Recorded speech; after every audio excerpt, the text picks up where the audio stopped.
Good evening, everyone. My name is Leonard Silver, and I'm president of the District 2 Community Education Council. I'd like to welcome you all to our December 2023 meeting. And the plan is meeting to order and we're going to take a roll call. That's our recording section. If you please take the roll call. Good evening. Preet Bopalai. She's excused. Allison Bowen. Here. Daniela Egoroff. Here. Gavin Healy. Here. Charles Love. Here. Juan Marin is absent and excused. Solo Patel. Stay here. Jessica Savage. Here. Sarah Schachter Ehrenberg. Excused. Sabina Serenise. Leonard Silverman. Craig Sluskin is here, and we have a quorum. Thank you. So the next item on our agenda is the announcement of the council's prior meeting norms and expectations. We will be following Robert's rules of order. And that is, I would appreciate it if you would all wait until the chair recognizes you, and if you can only have one person speaking at a time, that would also be great. And if council members could please be respectful to each other, I don't think that's going to be a problem. We never know. Just in case. So I also just want to say we've had some issues that have come up. People speaking over their allotted time.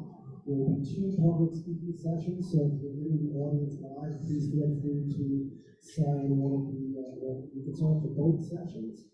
We will have 2 minutes to speak, that is our standard time. I would appreciate it if you kind of limit your comments to 2 minutes. After 2 minutes, it becomes kind of awkward as we're trying to be respectful, and please be respectful of our time as well. With that, the third item on our agenda is the presentation of resolutions. And we have resolution number 238, resolution to impose moral control of the New York City Department of Education. The new dispatchers like to say a few comments on that resolution. So I apologize, I've been told the other microphone that works too. Okay. It worked last week. Pictures in there.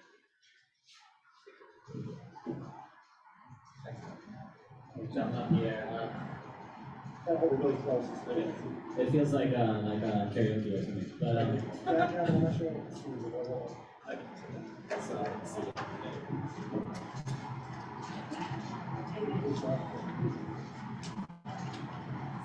So I actually want a motion to table discussion and voting on this resolution until the next meeting. And given that we don't have a full council here, I think it would be maybe prudent to just wait until January and then talk about that resolution then. So I won't take up any more time discussing the rationale for the resolution, but I do note that there are hearings going on about the issue of continued mayoral control of the New York City public school system, which I believe expires in June of 2024. So there is a hearing coming up in January in Manhattan. So if you want to speak at that hearing, you can go onto the NYSED website and sign up. You do have to sign up in advance. But in the meantime, I think as to our resolution, we can wait until January to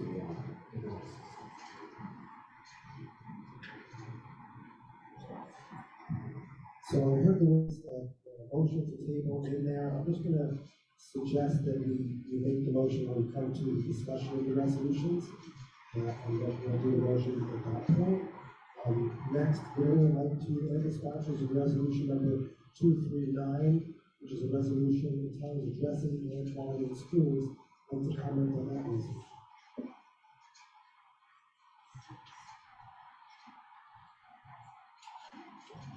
Thank you. I'm also going to make a motion to table this as well. The main sponsor, Sarah, is out today, but in case it doesn't get tabled, I'll give a very brief overview about what this is regarding. The resolution is supporting a bill that requires real-time monitoring of air quality in schools.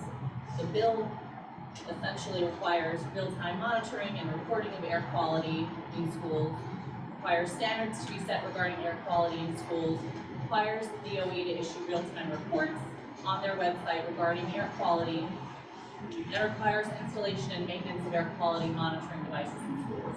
The need for this bill stems from increasing concerns over wildfire, smoke, air pollution, COVID, numerous health issues that children are uniquely vulnerable to and impacted by.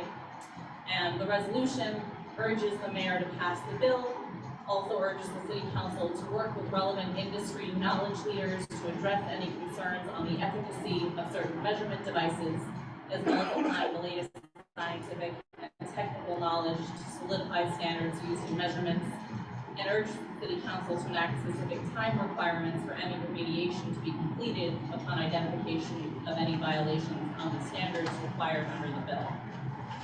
That's just a brief summary. I hope there'll be more discussion, if not tonight, further on.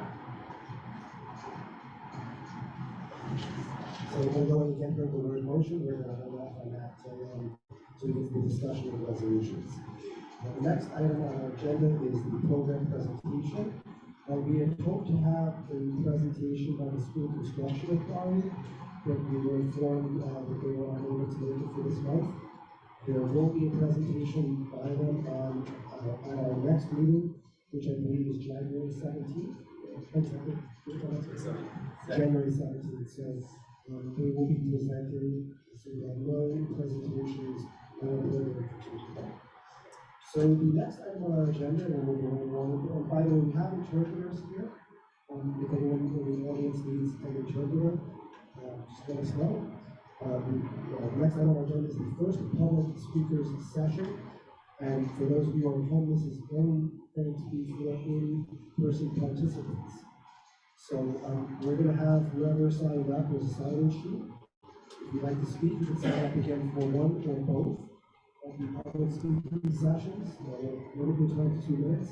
Please be respectful, and we will try to make sure that you have that 2 minutes of time. I also just want to say it's not allowed here with the air, so please try to talk at the whole microphone very close when you wish to speak. I'm going to ask Joy now to read the list of speakers who can sign up. Okay, so the first speaker is Michael DeShields. You can come out and then. Sorry to put you on the spot like this, but Okay. Okay. I'll give you a little.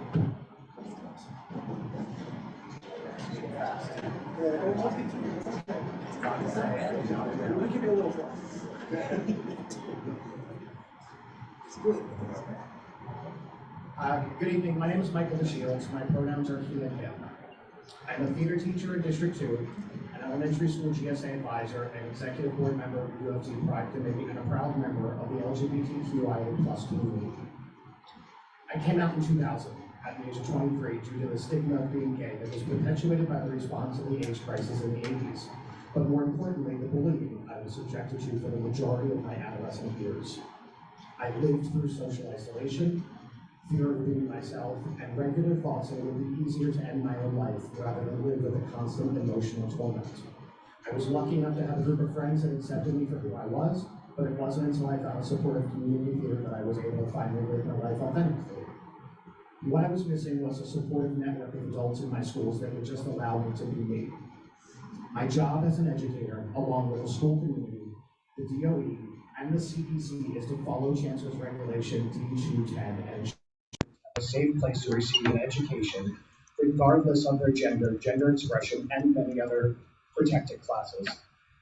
In recently surfaced WhatsApp conversations, comments such as, "There's no such thing as trans kids," references to LGBTQ people and social justice advocates as being anti-children, and trans and binary kids as indoctrinated in a, quote, really dangerous cult. Mom Marin herself said, "There is no such thing as trans kids, because there is no such thing as transition, i.e. changing your sex." When asked for comment, she stated, "Radical trans ideology as taught in our public schools is aggressive, homophobic, and often deeply misogynistic. As elected members of the CEC, it is your responsibility to ensure the well-being of our students, all of our students. But these statements show your lack of concern for all students, and it is time for Maud Merritt and Daniela Egerov to submit their resignation and be banned from running in the future. You were in a position. Wrap it up. You are both in a position to influence decisions regarding public school policy, but your rhetoric is putting children in daily danger of harm, whether by others or self-harm. Children should be nurtured, and their growth both academically and socially should be fostered in a safe environment, not an environment being guided by bigoted statements. Thank you. Thank you. The next speaker is Jessica Harvey.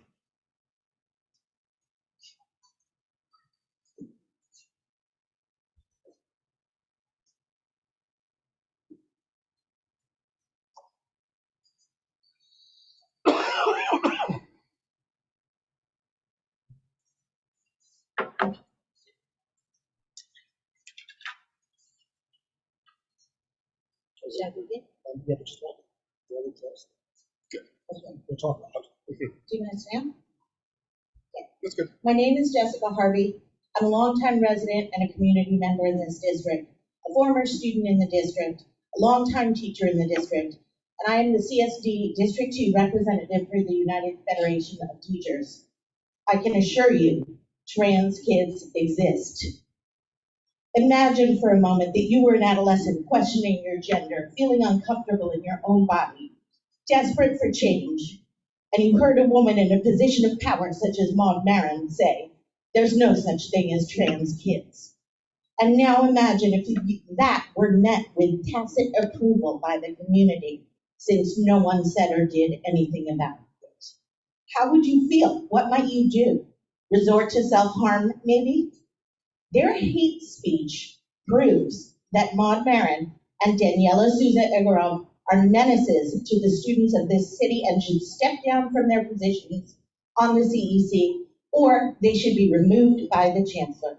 It is time to protect all our students, not just the ones who fit into Maud's box. The speech they are spouting causes direct damage to some of the city's most vulnerable children. Children will now be in danger of harm due to what these CEC members have said, even if it was in a semi-private setting. Their words, which by their very utterances tend to inflict injury, have now posed a danger to the safety and welfare of some of our most vulnerable students. And our students, as stated in Chancellor's Regulation D210, which prohibiting discrimination or harassment based on gender and other protected classes. I call for both Maud Marin and Daniela Igorov to step down from the CEC or to be removed. Thank you. Thank you. Thank you. The next speaker is Michelle Liss.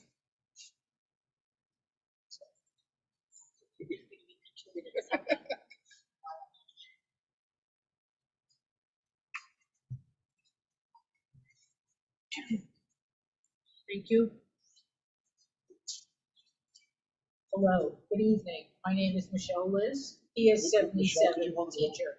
You look closer. Hi, my name is Michelle Liz, PS77, and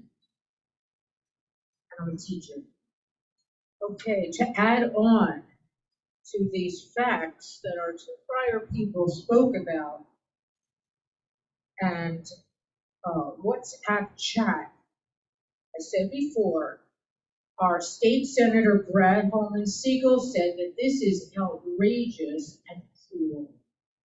So there is a new bill that is being sponsored by the state senator and requiring that all New York school districts establish a policy to protect our non-binary and transgender students, which we hope and want CEC to be advocating for. We stand with Chancellor Banks' words that CEC members will be removed if their conduct poses danger to the welfare, safety, integrity of our students. All of them deserve the best. Thank you. That's everybody that's signed up. Is there anybody else who would like to speak in the first public session? if you came late and Did you want to? it's You okay. can you speak. just come. Come on up. Be right next to the speaker. More space for the speaker.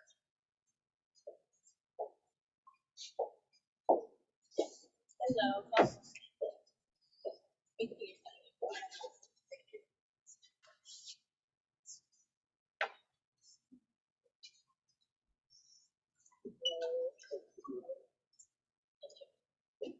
Welcome. Hello. I am a mother of 2 kids in District 2. I came here to ask the District 2 council members this question. What is equity? According to the statistics that DOE issued, District 2 8th graders are disproportionately and heavily disadvantaged to get into the high school of their choice. Is this equity? Sorry, I'm not. Okay. Sorry.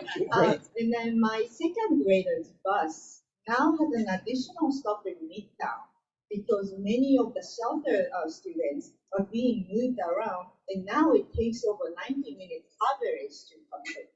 Today it took more than 2 hours to come home. Is this equity? Going back to the high school admission, many 8th graders in District 2, in fact, 13% of us, that's more than 1 in 8 students, are denied an access to small neighborhood schools that are in our community because the government just assigns a random number to you. Instead, the government assigns you a random school 90 minutes away, and the girls have to commute in subway that is not very safe. Basically. While all other boroughs have their geographic priorities, only Manhattan does not.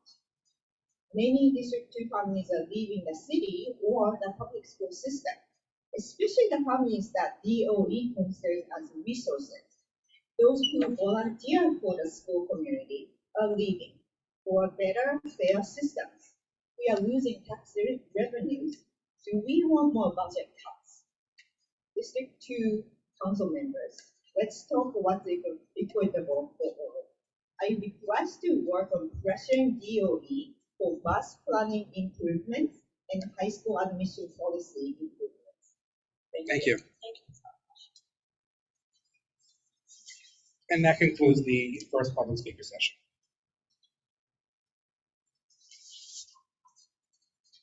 Thank you. And again, if you wish to speak again, there is a second public speaking session. So just make sure you sign it up. Also, I would just at some point, can the person who just spoke just sign the? I have her now. I know. Just want to make sure. I know she is. Okay. I know who you are. You know who you are? Okay. Good. The next item on the agenda is the report of the president. I'm going to be very brief tonight. What I did want to do first is welcome our new administrative assistant for the District 2 Community Education Council, Victor Ruiz. Victor, will you stand up, take a bow, introduce yourself? For many of you, you know this has been a long, drawn-out process, but I think we got a winner here. I want to welcome Victor to the council, and we'll do everything we can to ensure that your transition is as smooth as possible.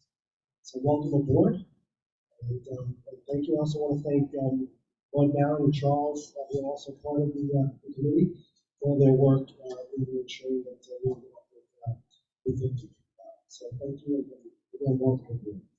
I don't have too much to report, but I would just want to remind members of the public that on February 17th, also February 13th, we're going to have our annual biannual meeting with the chancellor. The chancellor is going to be coming to our district. That's the chancellor's forum. And members of the public will have an opportunity to see the chancellor. That will be a live meeting. And we are going to be in the process of figuring out how we're going to ask certain questions, and we will decide on questions from the community as well. So that will be February 13th, and like I said, later on tonight, we're going to start to begin the planning phase for that meeting. And I also want to thank our district superintendent, Kelly McGuire, who I spoke with today's meeting, your work. I just want to say, I want to wish everyone who has attended these meetings and fellow council members a happy and healthy holidays. It's been a pleasure. It's not always easy, but it's been a pleasure dealing with this council. And I appreciate all your work on behalf of the children. Thank you. The next item on our agenda is the report of our community district superintendent.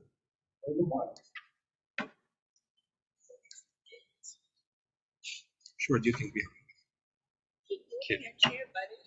Sorry. Hello, welcome. This is what it's like over here. He's putting it up on there and I'm putting it on the website. Okay.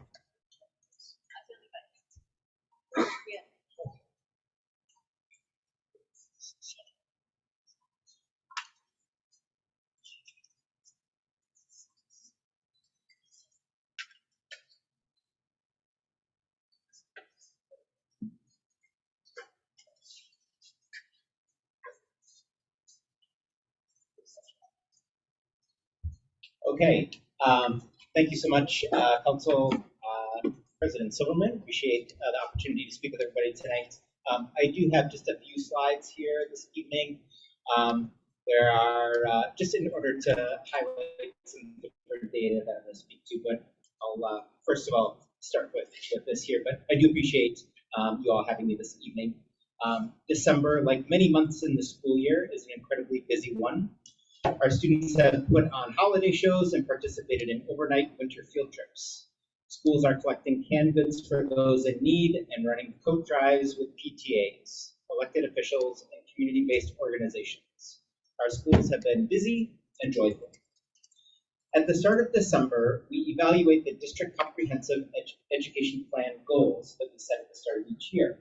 The DCEP is the district level equivalent to the school-based CEP, where goals for student learning, climate, and community are developed with the school leadership team.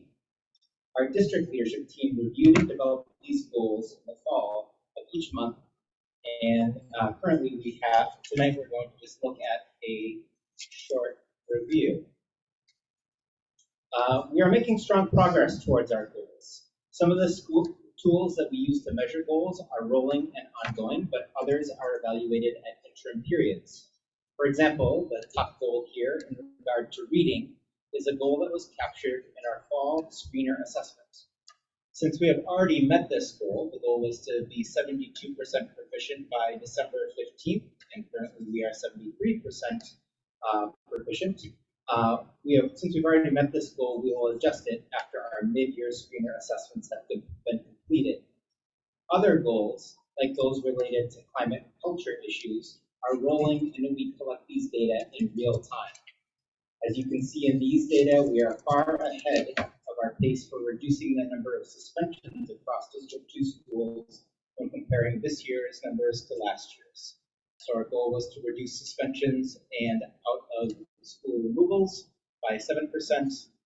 Currently, we have reduced those numbers by 21%. We are paying close attention to our numbers regarding those students who are reporting feelings of self-harm.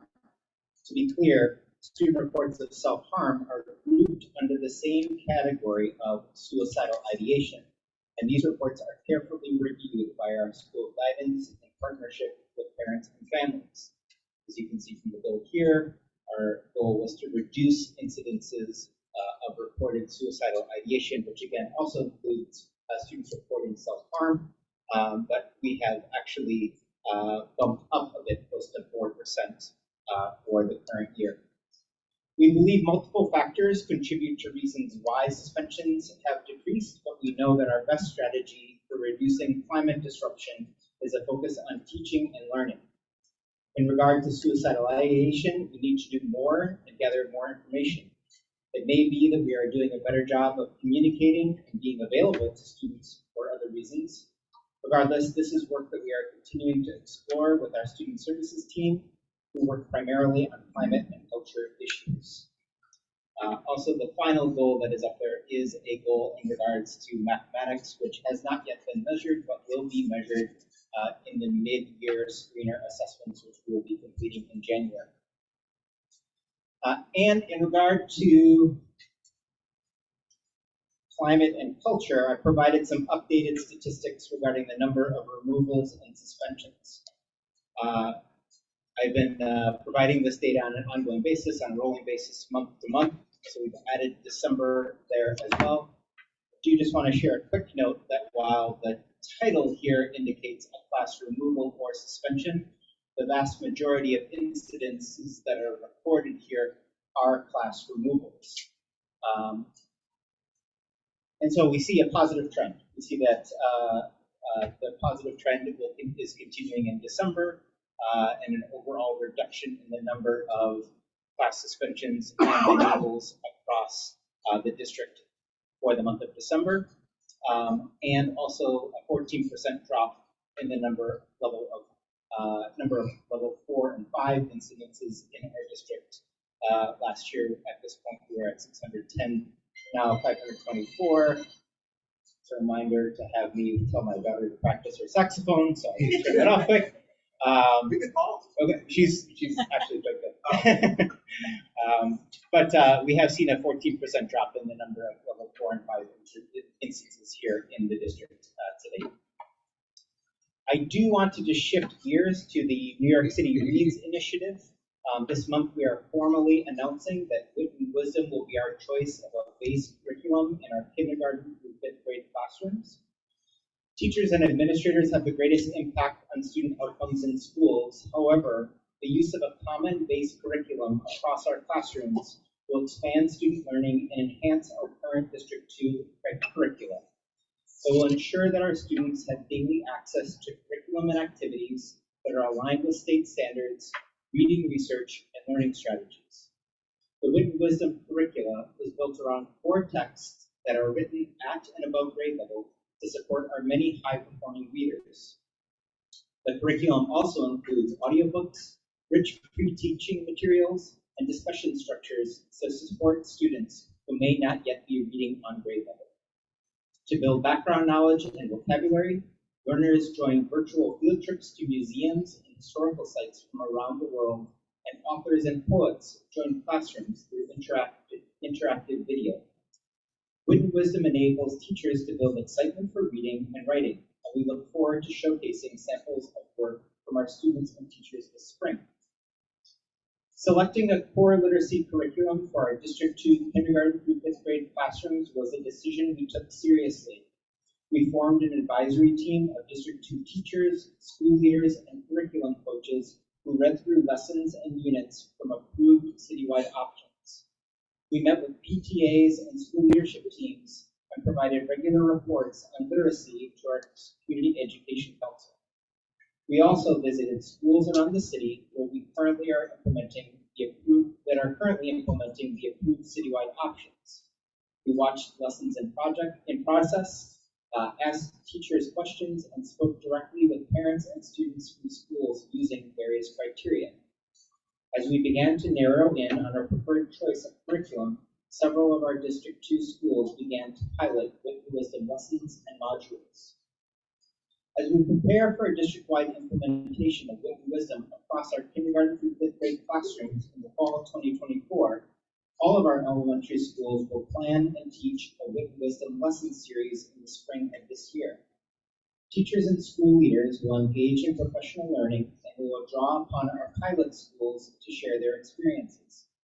In the fall, curriculum coaches will support schools as a part of the New York City Reads initiative. This support will center on implementation of Wit and Wisdom, as well as our district's continued focus on foundational literacy. Implementing a new curriculum is a large undertaking, but we believe this shift is good for children, and we are committed to this change and to your children's ongoing learning. I have just a couple of final items here as well, but they are very important here in the district. First, I'd like to share that we are currently in discussion with the City Knoll Middle School community regarding a possible merger with Facing the Street High School. The merger would create a 6th through 12th grade school located in the Park West campus on West 50th Street between 10th and 11th Avenues. We have had one meeting with the school leadership team and another with the broader school community to discuss the proposal, which, if accepted, would begin in the fall of 2024. There are a variety of factors that have led to this proposal. First, the co-location at PS 111 has always been temporary, with the city needing to bring more and more buildings in compliance with the state class size reduction bill. Fewer temporary co-locations are being approved. In our district, PS 111 and City Note co-location is the only temporary agreement. So I'll make sure that that's clear, because we do have schools that are sharing buildings, but all of those are considered to be permanent co-locations. There are a variety of factors that make a merger with Basic History High School a promising opportunity. The high school has held a graduation of 90% or higher, and the 6 through 12 model means that families of 8th graders have a high school seat waiting for them in 9th grade if they choose to remain in the building. The expanded school would create more arts and enrichment opportunities for all students, and a merger would enable the staff from City Knoll to merge with the current staff of Basic History. We are still in the process of discussing this with both City Knoll and Basic History communities, and will remain in discussion over the next several months. I'd also like to provide a quick update regarding the 60-day shelter limit rule for those students and families living in one of our shelters operated by Humanitarian Emergency Response and Relief Centers, or HERCs. The original date for the first 60-day limit to expire was December 27th. This has been extended to January 9th. We are beginning to see more families move out of the city, but we are also continuing to support new families coming into our New York City public school system as new residents of HERCs. Families who have stayed in HERC shelters for 60 days are given the opportunity to reapply for shelter at the end of that 60-day time. A step that has recently been taken in effort to limit disruption to children's schooling is the agreement to reassign families to shelters close to where they are currently staying. Since we have several HERC shelters operating in the District 2 geographic area, there are options for families who are reapplying for shelter.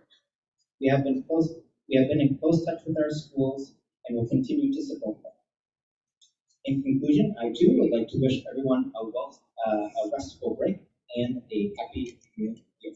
Thank you.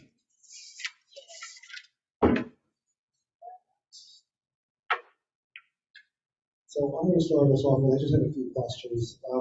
The first question was about one of the slides that you put up.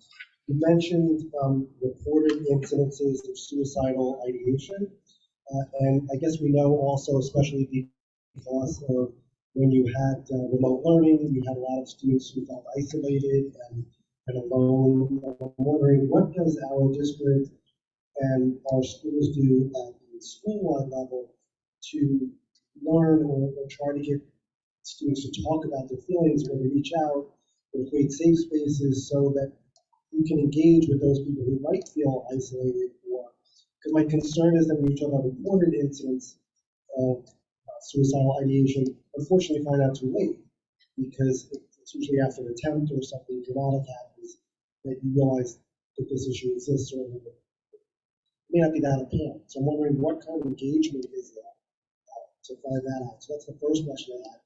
The second question about the slides is, I noticed it said percentage of a high quality, I think it's a high quality mathematics education. Was that it? I'm not sure. Oh, I'm sorry. A high quality academic experience, and I noticed the subheading of math screeners. Could you just elaborate on what would be considered a high quality academic experience, and why are we only 59% efficiency?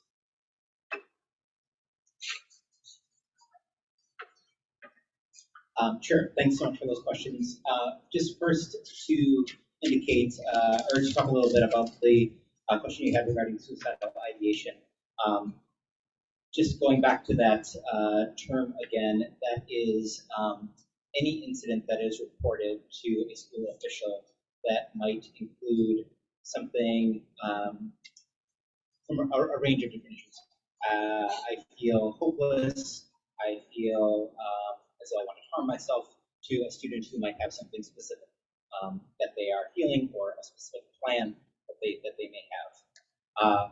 It is certainly a structural issue that schools are addressing, and certainly a structural issue that I think leads to students feeling comfortable being able to talk with their adults at school about feelings that they might have. In our schools, we have seen an increase in the number of programs that are labeled as advisory or morning meetings. These are often smaller groupings of students and school staff that are not just in effort to try and reduce the number of students who are feeling as though they who are feeling suicidal thoughts, but also to build and develop relationships between adults and kids so that they do feel comfortable speaking with adults in their school if they are having a problem. So that's not a solution that is easily achieved. It is a process through which we build trust and with kids, but also the structures of things like an advisory or morning meeting class do help in those situations. And by the way, I know I'm just jumping in, but yeah, I see an increase like 3.9%. Do you think that might have anything to do with, let's say, anti-Semitism or what's going on now in our schools? I mean, yeah. Question is, do I think that the increase in suicidal ideation has anything to do with anti-Semitism? Bullying. I don't know. I mean, I do think that students who are feeling that way are in that situation for a variety of reasons, a variety of stressors,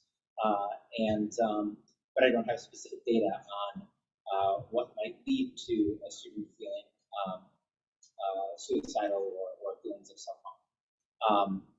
In addition, just like one last thing that I'll say about what it is that a school do is that our schools do have health classes, and as a part of those health classes, we do talk with kids as a part of the curricula about the importance of both physical wellness as well as social and emotional wellness. In regard to your question about a high-quality academic experience, so each of the goals that are in both CEPs and DCEPs originate as one of Chancellor Banks's pillars. And so this is one of his pillars. All students will have a high-quality academic experience. And then it is up to each district to determine what measures we might put in place, how it is that we might define that goal, and how it is that we might utilize some of the measures of academic experience that could be used to evaluate whether or not students are receiving a high-quality academic experience. Is there any connection between a high-quality academic experience and any objective, let's say, standards of math scores or anything like that you can objectively point to?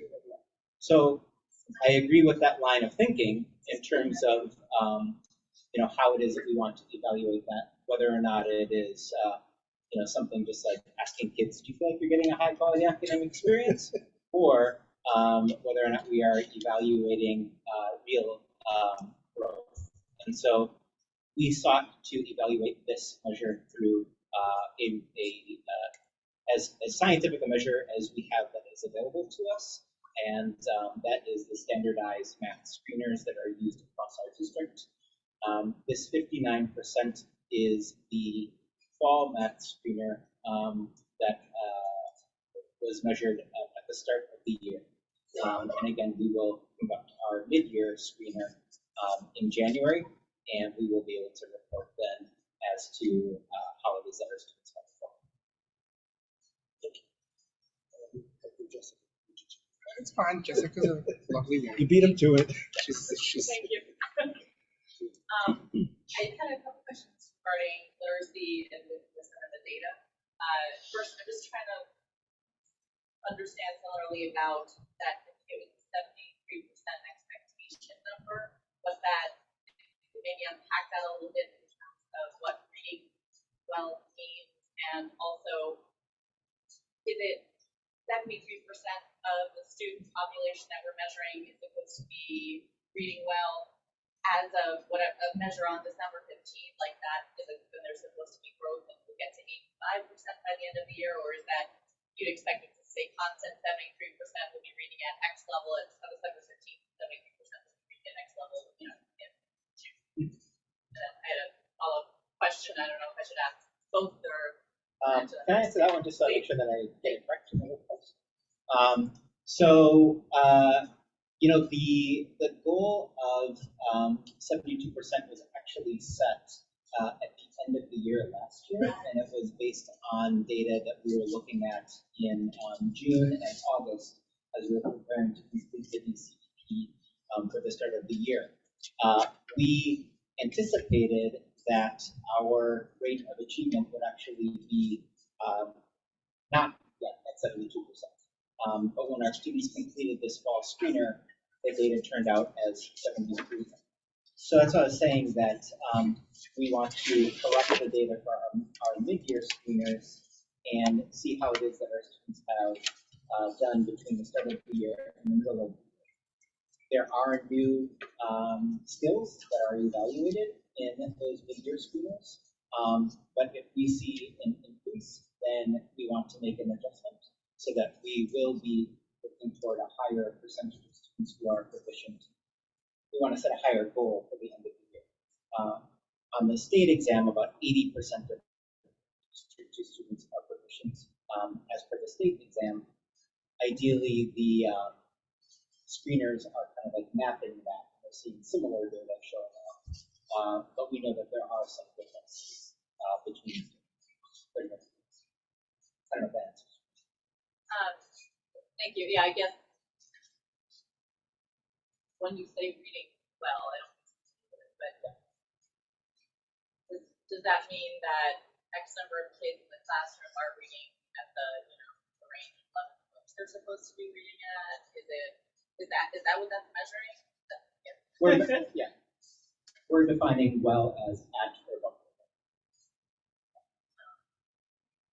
And do you also have the numbers broken down by grade? And then my other question, I just wanted to confirm I was understanding correctly with wisdom, the core texts that you mentioned, those are already chosen and prescribed, or is there some ability for teachers and schools to choose how those? So wisdom is built around 4 modules throughout the school year. Each module has a primary text or a set of texts that are used as a part of that module. Often what is reported is the primary book that is used as a part of that module, but actually within each module there are a number of readings that are used that are related to the topic taught in that module. Within each module there is time and space for schools to do additional work. I was just at a school today and we were talking about implementation of written wisdom. And we were talking about how in the amount of time that they have allocated for their literacy block and literacy work, they will be able to utilize the core texts that are part of each module, but then also include some of these other special things that they do across their school. In this school, there is 2 picture books that are selected per month, and one for lower grades and one for upper grades, and those are integrated as a part of their core literacy.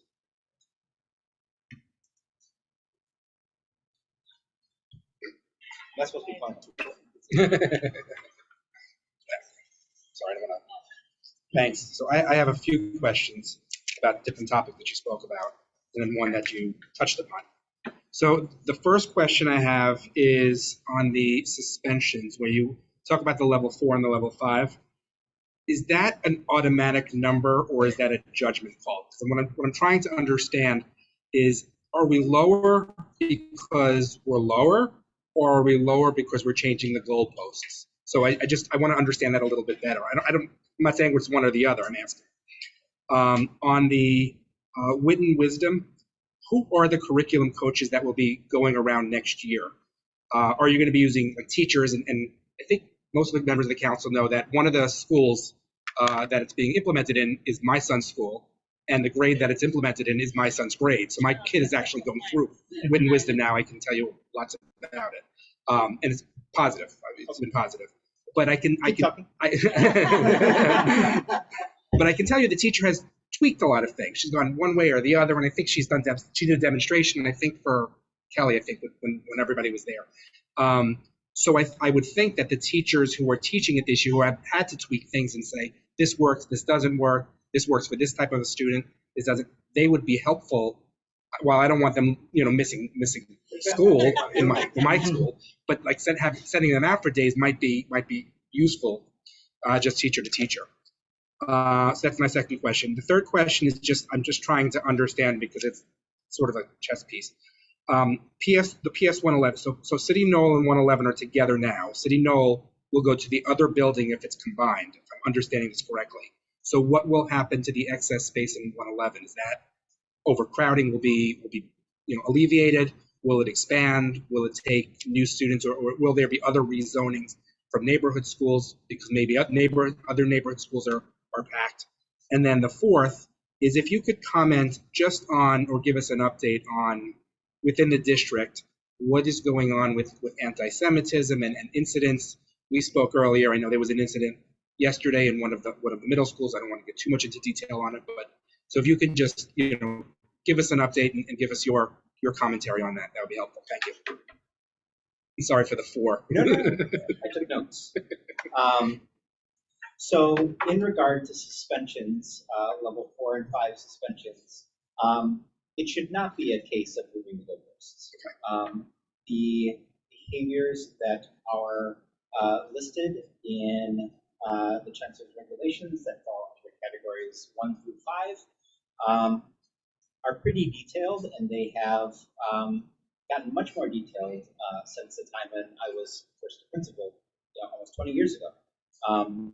So they should not be moving. Okay. Should not be. In regard to wit and wisdom, so there's two things that I'm just going to answer this question quickly in terms of like two chunks. Sure. This spring, we are going to be implementing. It is our current plan to implement one of the modules that is a part of Wit and Wisdom called Module 0, which is basically kind of the introductory module to the curriculum that is usually done at the start of every year, but we anticipate doing it after the state exams so that we can get past that period in the school year. And through Module 0, the goal is for all teachers to be introduced to the structure and system by which Wit and Wisdom organizes their curricula, organizes their resources, and begins to teach kids how it is that they should approach the curriculum. In order to support our teachers and all of our educators in schools with that spring rollout or that spring sampling of the lessons, we are organizing our own professional learning within our district. And we will ask teachers who have had experience with this work to share their experiences with us. And our goal also is to organize existing professional learning communities that we already have scheduled and cater them more toward this Wit and Wisdom practice. In the fall, as a part of New York City Reads, the Wit and Wisdom rollout is a part of the broader New York City Reads initiative.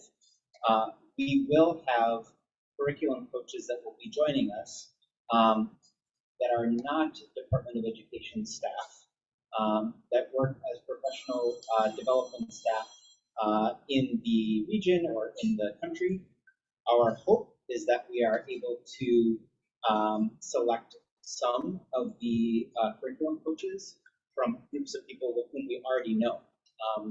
There are many literacy specialists who work in our schools who are capable of working across a variety of curricula, and we're hoping to tap into them. In regard to PS 111, so City Knoll currently occupies the top floor of PS 111.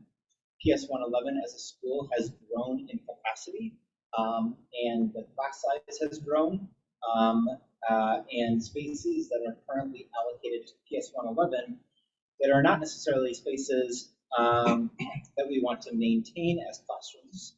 We would like to reclaim those as some special rooms as well.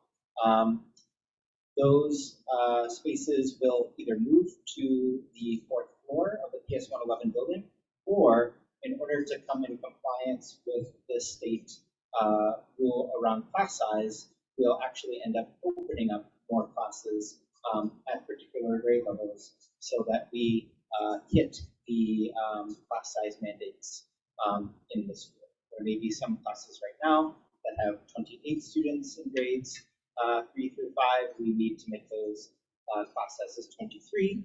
So it may mean that we have to open up additional classes. Finally, in regards to the current issues regarding anti-Semitism in schools, I can't comment on any specific events, as there may be investigations that are ongoing, both involving both adults and children. But what I can share is that I believe anti-Semitism is real. I believe our teachers and staff believe that anti-Semitism is real, and I can share that we've addressed issues of anti-Semitism in our community both before October 7th and after. Incidences of anti-Semitism are incredibly upsetting, but they must be addressed head on. Issues that are involving personnel are addressed through both our public school legal team as well as human resources, and students who are engaged in anti-Semitic behavior face disciplinary action that's in alignment with the chancellor's regulations. Student disciplinary action depends on the behavior that was exhibited. And there's also a need here, I believe, for additional training for our adults, so that when anti-Semitic behavior occurs, it is recognized and addressed immediately. If students engage in anti-Semitic behavior, we have to apply a policy of zero tolerance, and that means that we do have a variety of tools at our disposal. We have responded to anti-Semitic behavior through restorative circles, but we have also responded to anti-Semitic behavior through long-term suspension and involvement of NYPD. When an incident of anti-Semitic behavior occurs, it is the goal for us to change behavior, and we will take action to do that so that it does not occur again. So this is an ongoing conversation that is happening in our schools, and certainly one that is not one that we are shying away from in any kind of way. There's a range of different things that occur that fall under this label of anti-Semitic behavior, and we are working to address it whenever incidences come up. Thank you.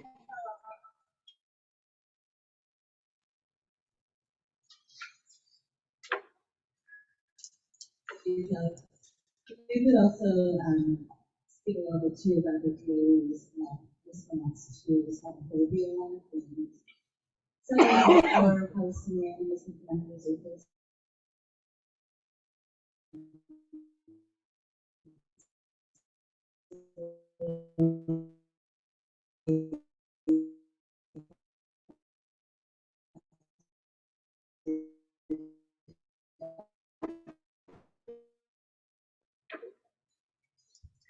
Thanks for that.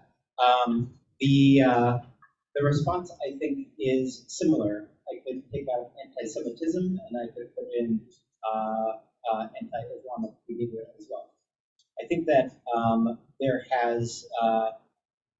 is a need for a couple of different things. There's a need for ongoing training of adults to make sure that these events, when they come up, that they are recognized and addressed clearly. I want to make sure that, when I say that we have a policy of zero tolerance, that means that none of this gets swept under the rug, and that we address it head on.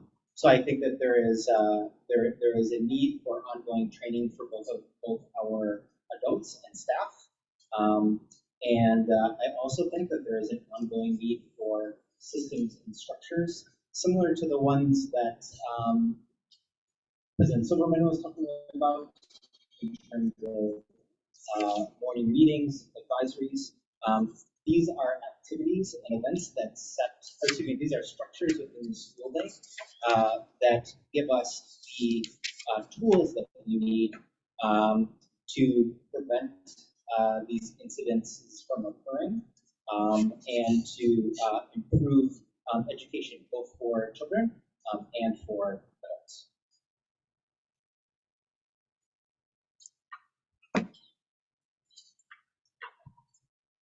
Can you go back one slide?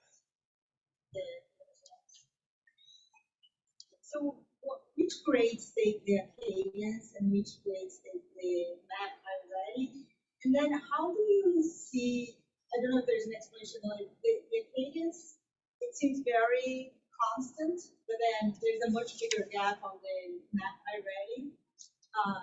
So I don't know if it is because different grade levels or, I don't know. Yeah. If there is an explanation for that. Yeah. Did you want to have a follow-up? No, that's all. Okay. That's my own. All our council members have one question, 27 thoughts. Oh. That's my own question. So the Acadians assessment is in our district is only used for kindergarten through 5th grade, and the MAP and iReady assessments are used for grades 3 through 8 in some cases. It varies a little bit from school to school, and each school has their choice. But Acadians reading is is a required assessment for our early grades. I think that I think that it's hard to say exactly. It is a significant improvement with the MAP and iReady assessments, and it may be a matter of the criteria that are evaluated between the first assessment and the second assessment. That there is not necessarily a large increase in the rate of skills and types of criteria that our students are required to answer in that middle assessment. So we could see a more significant increase. Whereas Acadians, if you think about that as students who are in the early grades, they're building a lot of new skills each month, each week that they're in school, and so we might not see as high.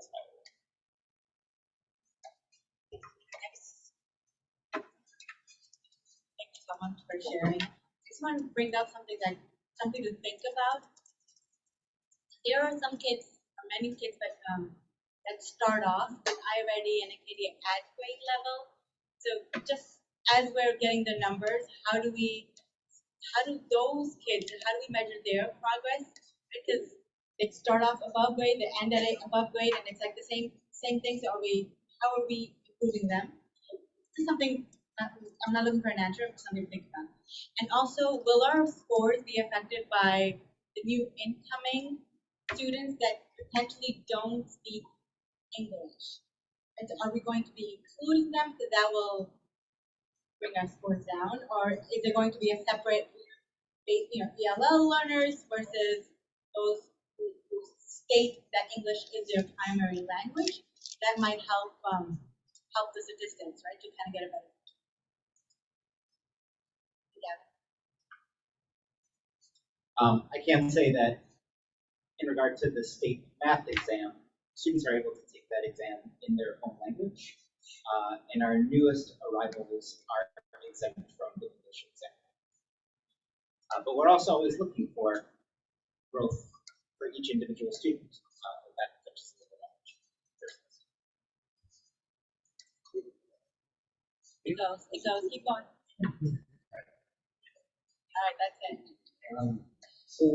I have a couple of different questions. First, regarding our new neighbors, since families may be having the event is set on December 22nd to January 9th to possibly move to shelter, Do you have a sense about how many students in our district have received those notices?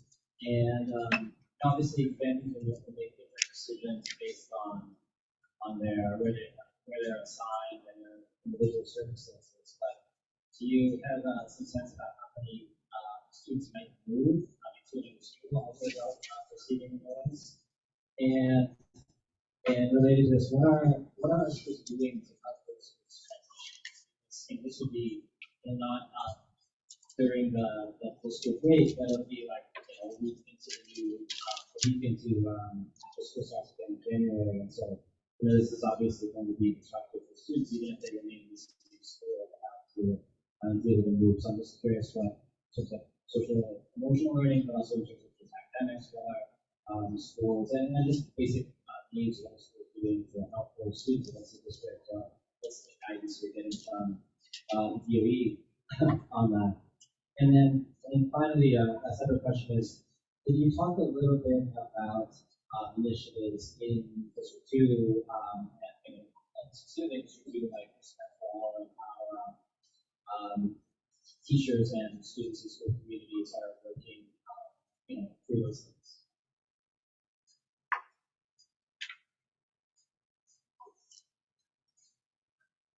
Thanks for those questions.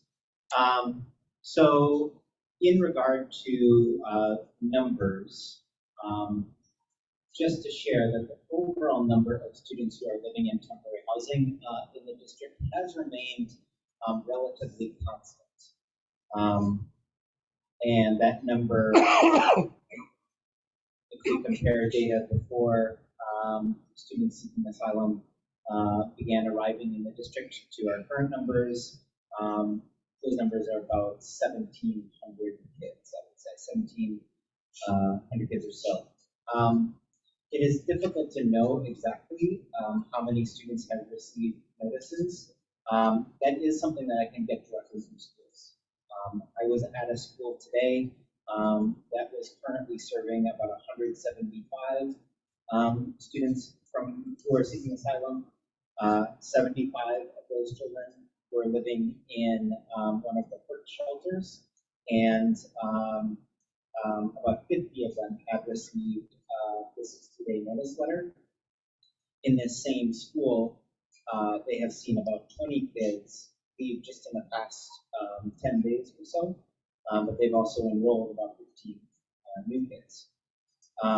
So it is, it's definitely a moving target in terms of trying to get down the numbers, and it changes a little bit from week to week in individual schools, and it also depends on what types of shelters kids are living in who are attending these different schools. But I can get more specific data on that. In regard to support for transition, there's a few different things that are happening. One thing that our Central Department of Education did was that I talked about it a little bit in my report, but they mapped out all of the different PERT shelters that were that fed into different schools. And if a family was reapplying for housing, then they could request to receive new housing in one of the PERT shelters that is in close geographic proximity to the school that the children are currently attending. What schools are also doing is that they are working to make sure that families are very aware of some of the, and that they have archived and written down very clear information about who their children are, what their OSIS numbers are, what school they currently attended, what grade they were currently in, so that they could bring this most necessary information to the Roosevelt Hotel, where the processing is occurring, and to enable them to request housing that is close to where they're currently living. There are other situations in which families have shared that they are leaving the city, that they're moving, and in some cases we have had great communication with them, and then there are some cases that have been difficult to follow up on. We are trying to double down on our efforts in schools to be in touch with families so that they know that we are very interested in knowing of any changes that are occurring in regard to their housing institution. In regard to respect for all, this is an enormous one. I will say that, most often we encounter respect for all when something bad happens, when we are addressing or dealing with a bullying allegation, an allegation of discrimination.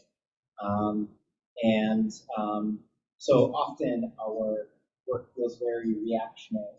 And so in regard to the work that is related to respect for all, most times we are trying to do our best to repair some harm that had come and to help that child and his or her family to integrate and be a part of the school, and also to address those that may have caused this harm, whether through suspension or counseling or family meetings and a whole litany of different things that we have at our disposal.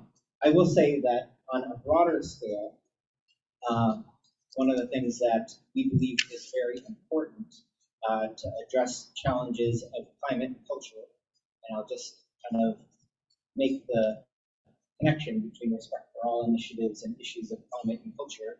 I think that there's a lot of overlap there. What we can say is that there were schools that did not have structures in place to not just try to proactively deal with these incidences, but also to have a structure in the building through which they would deal with them when they came. Stuff happens, like bad things happen in schools. Of course, we seek to reduce the number of bad things that happen. But we also seek to create structures through which we can address them when they do. So we have seen over the last 18 months a large increase in the number of schools that have set aside time for advisory. I think that in some cases that advisory is working, those new advisory programs are working incredibly well. I think in some cases those new advisory programs still need to be tweaked. But it is not just an advisory that kids come to. It's the relationship that is built in a smaller ratio of students to adults in an advisory or in a morning meeting that is an enormous and strong tool. It is the capacity to deal with very difficult issues that arise in our schools. It is the capacity to, or it's a priority for our school leaders to make social and emotional learning a part of what we do in our schools. As I said before, I believe that strong academics are probably our best antidote towards dealing with any kind of misbehavior. The majority of the time when a student is removed, it's that they aren't engaged in a class lesson, and the better that we can do at creating lessons that are engaging and rigorous and exciting for kids and interesting, the better off it will be. But we also have to have adults and buildings who are very skilled at being able to talk with kids and promote the kind of relationship between students and adults that lead to the kind of environment that helps us deal with tough things in the day. So that's what I said.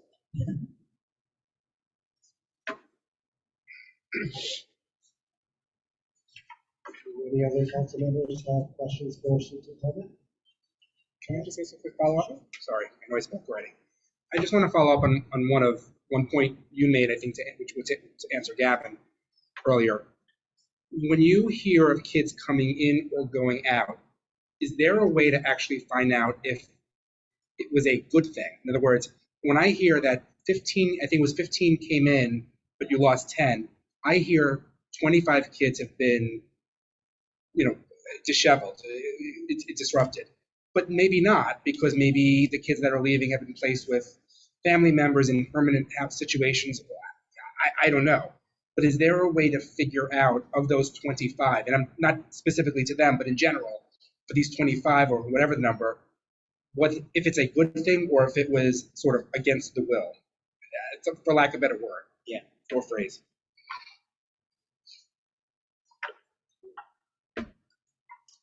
It is a tough question to answer, just because it's tough to decide what is a good thing and not a good thing.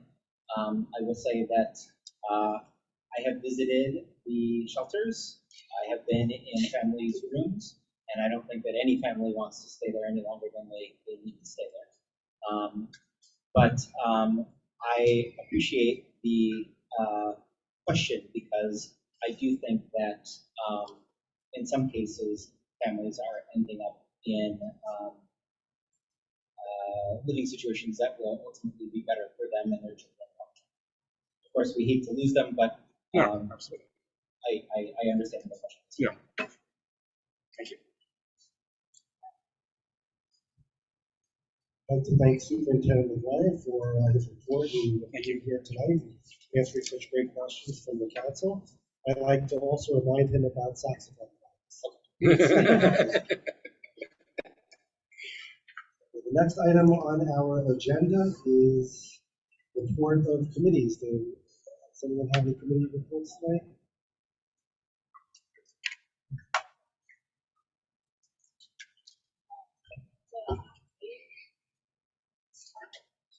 The microphone goes directly to the stream, so that's why it's important that you speak to the microphone for the folks at home. So this will be very short for you. So I'm the chair of the Students Disabilities Committee. We're going to have a meeting on Zoom on January 11th. The topic of the meeting will be about accessible screening and students. We will share details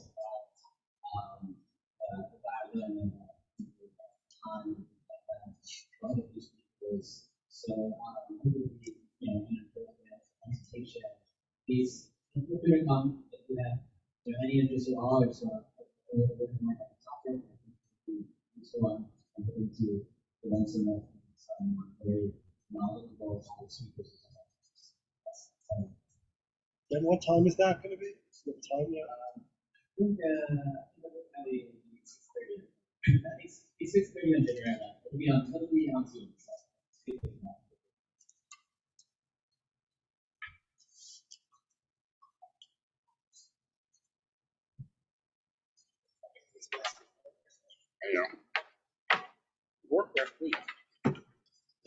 So the next item on the agenda is discussion of resolutions. We had to request by the sponsors before to table the resolutions. I'm going to make a motion that we table the discussion and second voting of resolutions number 238 and 239 to our next meeting, which will be on January 7th. January 17th. Yep. Okay, so that was Len made the motion and Councilmember Love seconded. Okay. Pre-Boparai? Here. Yes. Yeah. What are we doing? To table the motions to speak next time. Great. Sorry. Allison Bone? Yes. Daniela Egorov? Yes. Gavin Healy? Yes. Charles Love? Yes. Maud Marin is absent. Sonal Patel? Jessica Savage? Yes. Sarah Schechter Ehrenberg is absent. Sabina Serenese is absent. Leonard Silverman? Yes. And Craig Slutskin is a yes. It passes unanimously. 1, 2, 3, 4, 5, 6, 7, 8, 9 in the affirmative. And three, that's one of the problems of having to go first. I know, every time. Gotta keep on your toes. The next item on our agenda is the second public speaking. Oh, sorry, approval of minutes, yes. So, We got them, they're in here. yes. Yeah. So, I would like to make a motion. Well, first, does anyone have any amendments, edits, or comments on the circulated minutes? I'll make a motion. Well, let's do the roll call. Okay. I second the motion. Pre-Bumper, aye. Good job. Allison Bowen. Daniela Egorov. Yes. Gavin Healy. Yes. Charles Love. Yes. Rod Marin is absent. Sonal Patel. Jessica Savage. Yes. Sarah Schechter Ehrenberg is absent. Sabina Serenise is absent. Leonard Silverman. Yes. Craig Slutskin is yes. It passes 9-0-0 with 3 absences. The next item on our agenda is the second public speaking session. So we have a sign-in sheet. People who've signed in, if you already spoke before, you can speak again. We just ask that you just let us know your name and identifying information. Speakers will be limited to 2 minutes, as I said before, in case you came late. Please try to be respectful of the 2 minutes, because after the 2 minutes, we will start to talk to kind of nudge you a little, and eventually they'll get aggressive.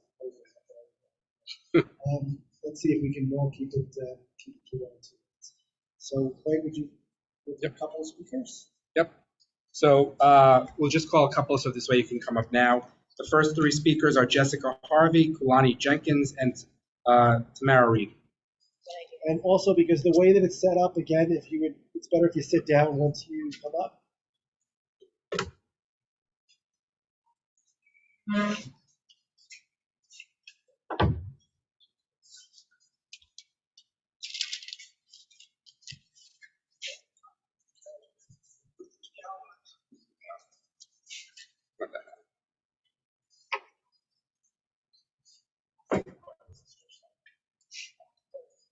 Only up to Gavin, that's it.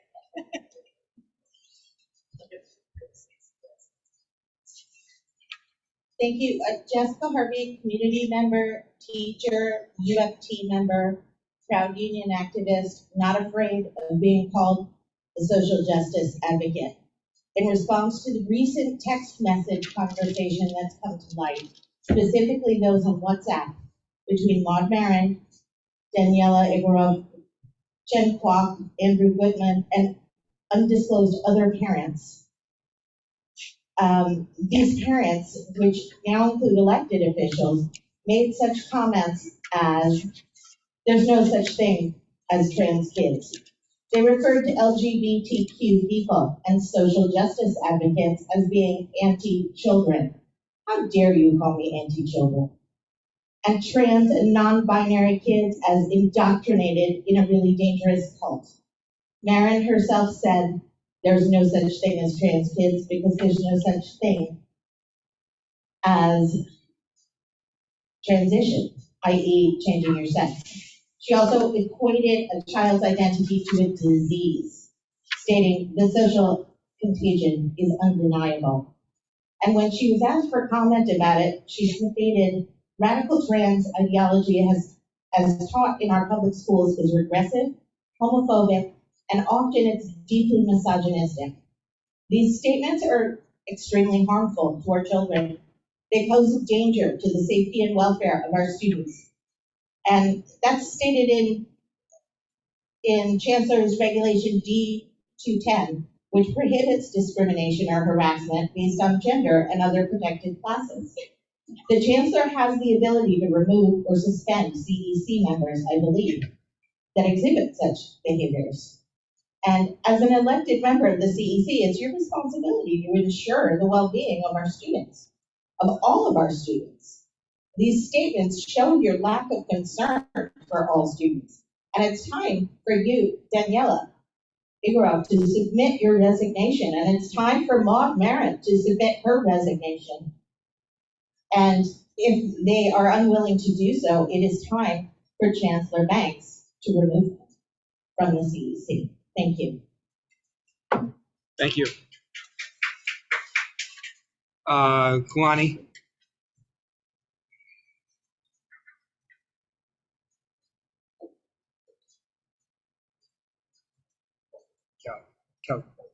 Just move a little bit so I can see the clock. There's a clock behind me. Sorry. Hi, my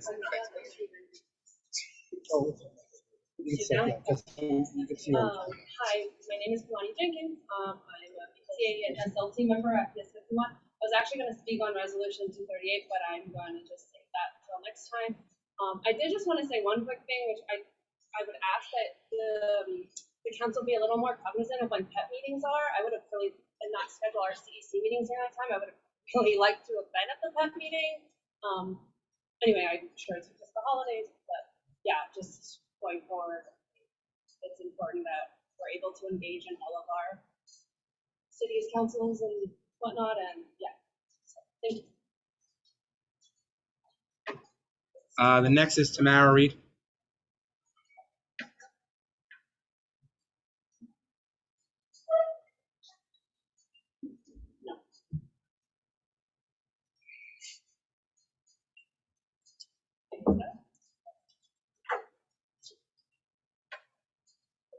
Start you. Hold on, let me give you the extra 2 seconds. Granny glasses on.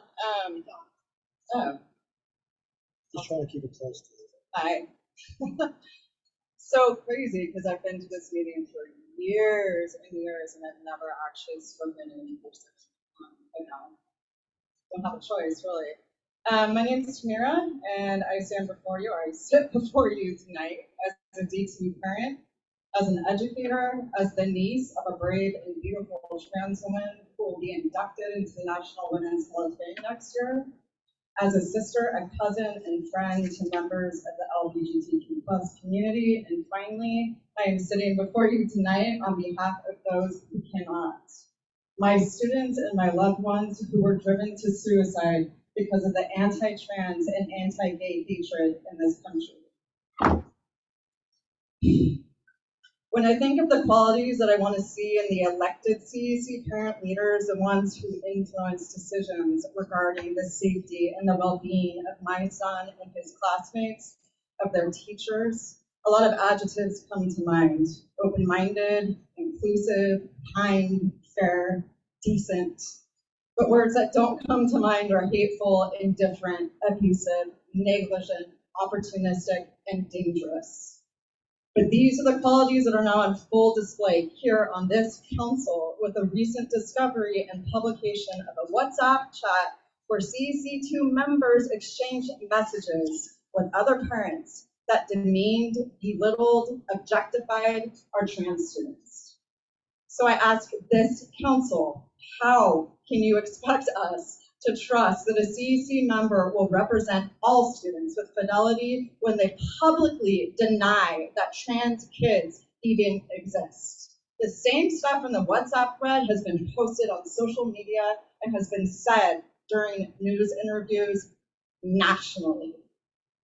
How can we trust a CEC member to make decisions that directly affect a student's school experience as they're charged with? If they call trans students a social contagion, likening them to a disease? How can we trust a CEC member to advocate for the right of every student to have a safe learning environment when they flat out say that gender identity isn't real and it has little girls believing they're boys? Thank you. It's over. I'm almost it's done. 2.5 minutes. I just can't the answer is we have to be respectful. Thank you. We have to be respectful to everybody else. I respectfully ask the 2 council members involved in the WhatsApp bullying and harassment of our LGBTQ students to resign from the CEC immediately. Thank you. Sorry, I took extra time. And it's not. I just trying to be respectful because one person. If I do it for one, we have to do it for everybody. So that's it's not personal. The next one is Sharon Holden, and then next after that will be Sabrina. I think. Okay. Sabrina.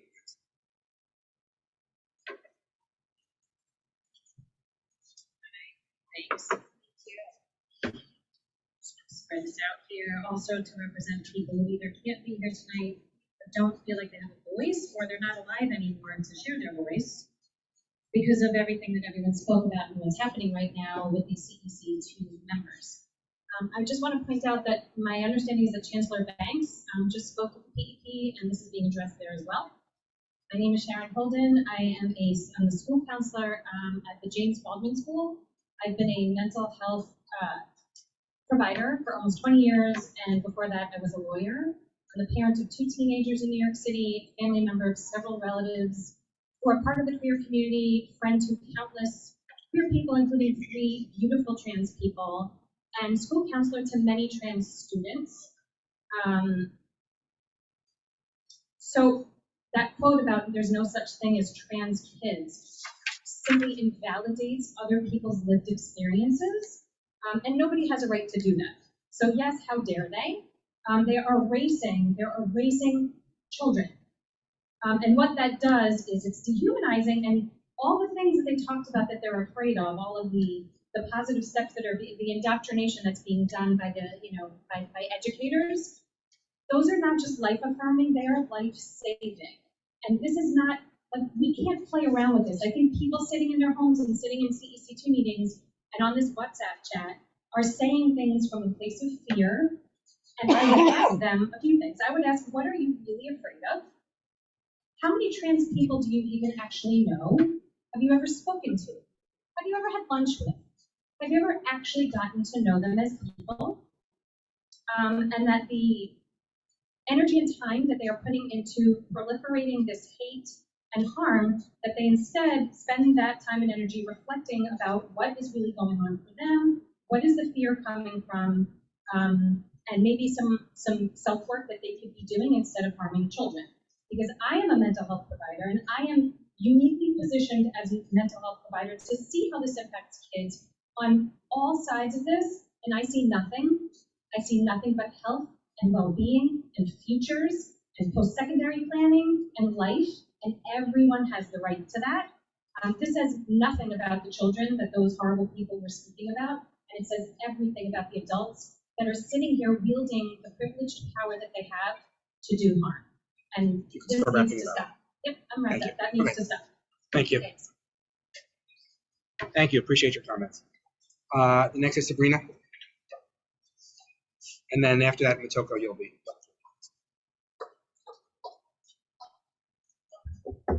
Hi, I'm Sabrina Wichi.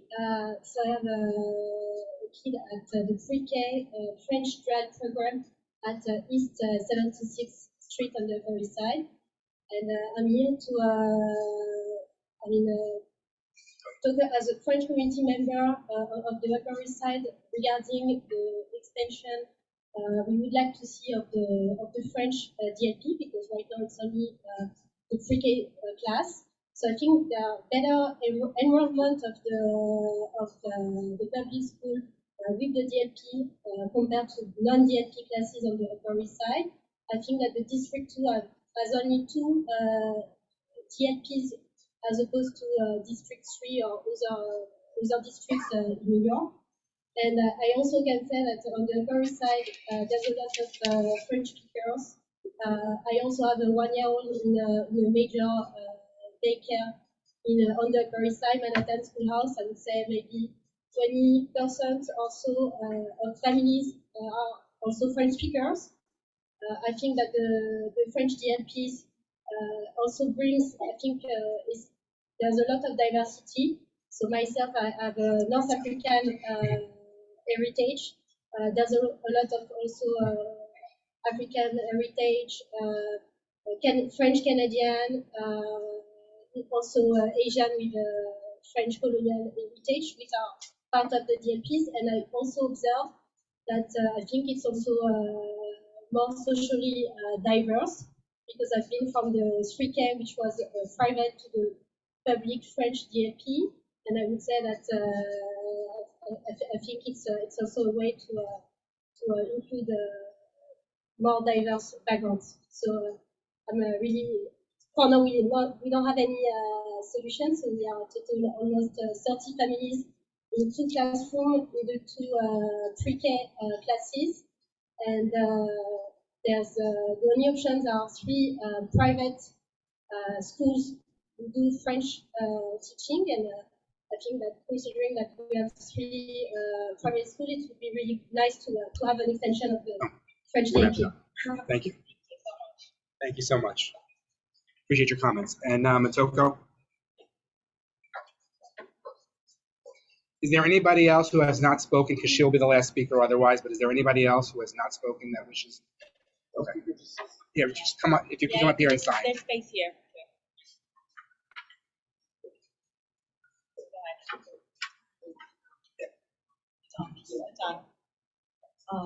So I'm here to speak again. I didn't prepare the second speech, so I'm just going to repeat what I kind of said earlier, that I'm here to really ask all of the district to come over to work towards better and more fair and more equitable high school admission policy, the improvements to it for all District 2 students, and maybe more Manhattan, because all other boroughs have this district or the geographic priority to the high school admission. Manhattan doesn't, and it's a lot of disadvantage. And even if the past 3 years after the high school admission policy changed, that's when the significant change and significant disadvantage, I think, is so apparent. And I think it is so clear from DOE statistics. So I really ask everyone to look at that, and please do push DOE to change the policy. This benefits everybody in District 2, and maybe just a whole Manhattan. Maybe we can work with other districts of Manhattan. We are just so disadvantaged. The second thing really is the bus going to school. This year, my second grader has only made to school on time a couple times so far. Average 10 minutes late. And I guess that is okay, but then she is missing school. And all the parents from kindergarten to 5th grade are worried that they are missing academic time. Very important You time. can wrap up your remarks. Oh, okay. So anyways, I really ask everyone to. Thank you. Thank you.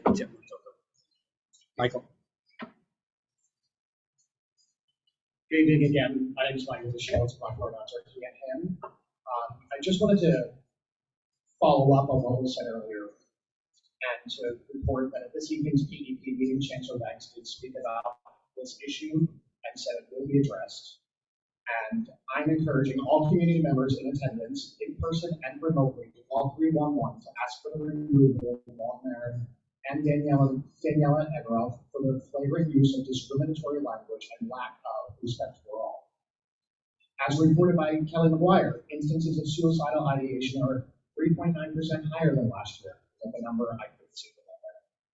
While I'm aware that there are many reasons that could attribute to this type of hate speech cannot go unchecked. The Trevor Project has reported that 1 in 5 trans youth have seriously considered suicide in the past year, and LGBTQ youth who live in a community that is accepting of LGBTQ people reported significantly lower rates of attempted suicide than those who do not. As I said previously, the fact that I'm alive today was due to acceptance and having a safe community. And this must be the priority from the top down for the safety of all of our students. Thank you. Thank you. That concludes the session. I'd like to thank all of the members of the public who came here in person tonight to speak. Thank you. The next item on our agenda is the voter resolutions. We don't have any resolutions to present tonight. And the next item on the agenda, in case you think I made a mistake before, says approval of minutes. I'm really excited about that. Then we have new business. Any new business that anyone would like to bring up? Okay. Then I'm going to ask that we move from adjournment. Okay. We should go right to, I know there are a couple members that are leaving, have to leave. We can go really quick. He wants to know if you can stay stay for or a do few you minutes. We have a quorum, so. We have this business meeting. Okay, you go, go. Okay. Really? Okay, Katie, you okay for a few more minutes? Yeah, 20 minutes. Just to, some of the aspects of the minutes, I'm sorry, the bylaws. Yeah, we have more.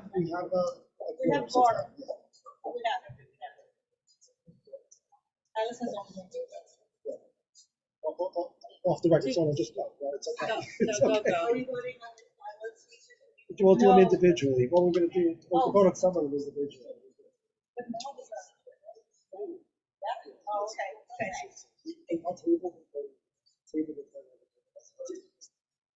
Okay, yeah, let's do that.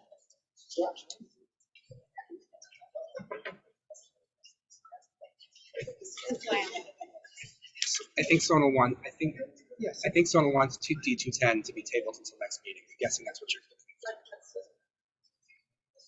for. That's what I'm guessing, not to put.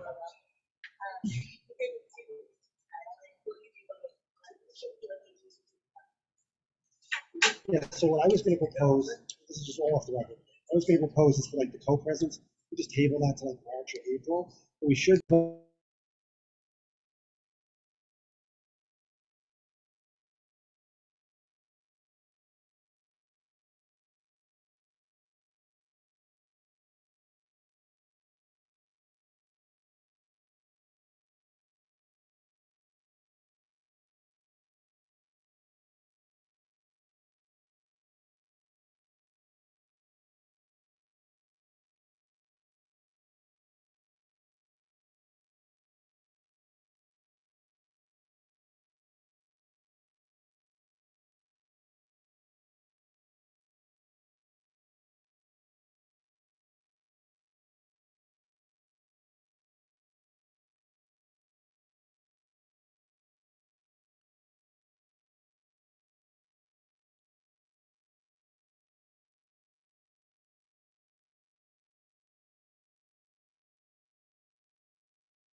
Give us like 2 minutes. We'll make pretty good time. I know. No. It might be a record. No. I'm not trying to think about like that issue. I thought my situation is more of Well, I kind of think, I mean, I'm wondering if there's a way to open it up to someone who's not just a student. Maybe it's a bit more flexible. Well, Spencer can come back. Spencer will come back for the meetings. Yeah. He's home now. Okay, well, I'll just call the meeting to order. We'll go really quick. I'd like to call the December 2023 working business meeting to order. Can I have a roll call, please? Priya Boparai, Present. Allison Bowen, Present. Daniela Egoroff, Present. Gavin Healy, Charles Love, Maud Marin is absent, Sonal Patel is absent, Jessica Savage, Sarah Schachter Ehrenberg is absent, Sabina Serenese is absent, Leonard Silverman, here. Craig Slutskin is here. We have a quorum. And the individuals who are not here are all excused. Yep. The second item on our agenda is the treasurer's report. I also just want to point out I see an expense log, which has been included in our packets. So if you could, I appreciate Victor. Thank you so much for putting those in here. And I also appreciate organizing it. There's no changes to currently presenting budget changes, but Craig did bring up a few points that there's been money spent on the equipment, so we need to allocate or transfer some budget, believe it or not, to have more money allocated towards equipment that's already actually been purchased and that we might need. So I appreciate that, Craig. We'll have that ready for the next. Software, not equipment, but like Okay. Wix and email and that kind of stuff. Sorry. All right, so software. That's it. Thank you. okay, Kelly, ready? Yeah. So the next item on our agenda is an update from our superintendent, on the process to appoint a student appointee to the student representative position on the council. If you want to talk about that or a lack of Or you could progress. just, yeah. Or There is a lack of progress. I know, it's being recorded. Yeah, the college applications are out already, so it's not going to help. I know. Yes, I know. I mean, it's, we're supposed to have a high school student on CC. We would love to have a high school student on CC. We have, reached out to the high school superintendents that work with students in Manhattan. And they have advertised it with their principals. We don't have any takers yet.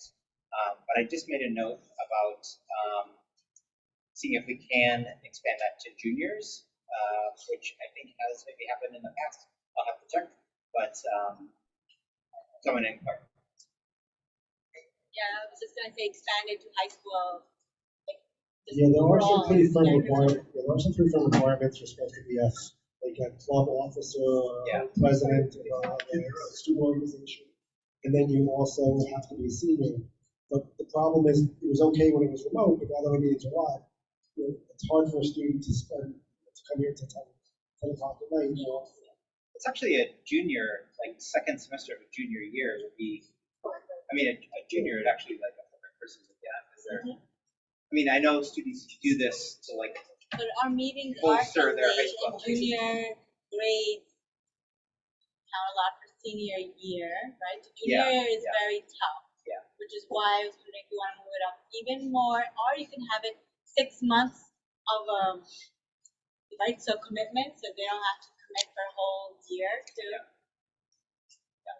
I think it would be nice if we did have a student here, just to get another perspective. Yes. If we get to them. I would say the obvious solution is to have hybrid meetings, that would make it a lot easier for everybody, and we don't need the student report, so. Maybe we could have a hybrid student position. We can think about that. Thank you. Okay, thank you. You're relieved. Okay. The next item on our agenda is update on transition of CECD2 administrative assistant. First, I just want to say, I want to thank Greg Slatsky, because I don't think all of us realize just how much work he has done to make it a smoother transition, and he's actually been basically filling that position, doing all the technical stuff, sending out the emails, doing Victor, he's making your job a lot easier, trust me. So I want to thank Craig for all the hard work he's done. I really appreciate it. I know. Thank you. Here. The additional salary, the doubling of my CEC salary was worth it, from 0 to 0. Anything, Victor, would you like to say anything? Do you have any comments? It's going around. We'll talk again. Number 5, website refresh. Sure. So, as anybody who's gone on our website, the CC2 website, has probably noticed, our website is very nice. It's very modern if it's 2010. So, worked on refreshing the website. I sent what it would look like to the other CEC members. It's basically ready to go, but I just wanted to make sure if any of the council members have any issues, or if the council members are okay with us making the draft live. And can everyone just check and make sure your schools are? Yeah, they're listed. They're listed. Correct and everything. They're listed, and you can actually filter. So if you want to say, which are Jessica's schools, you can actually filter that up. Look at you. Thanks, Dad. So many ways.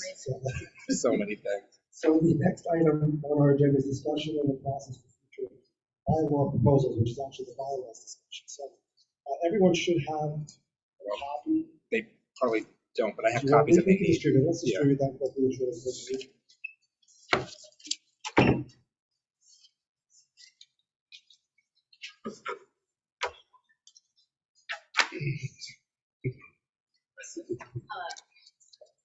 I suggest we table the bylaws conversation so long, but I think she was sharing that.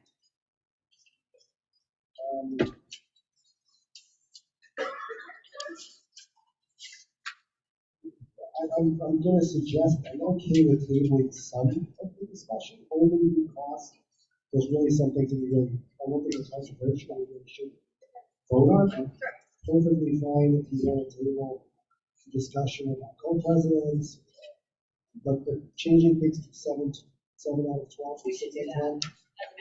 I don't see the issue is besides, with regard to the change the president to co-president, we should receive an email from Jennifer Greenblatt, who pointed out that to do that change, we also have to make other changes.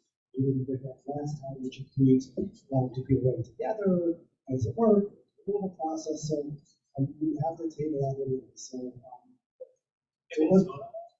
well, I mean, just the principle on whether we go for presidency. we could do that, and we could also. I think we should just table and go through the routine stuff today. Okay, so there's a motion to table. Anyone second the motion? Oh, wait. It's a motion to table certain items, because we agreed last time we voted on specific items. So let's do it this way. Let's go through each item. There's not that many of them. We should get out to each item. So, if you look in your.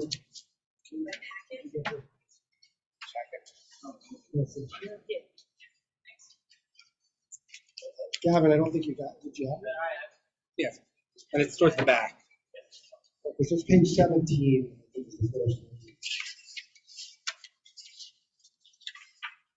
So the item is change from president to co-president in section 3.1. We can table that to either January, February, whatever you want, but let's put the motion to table that change, proposed change. Anyone second? All in favor? Yes. Yes. Yeah, we don't need a vote. All good.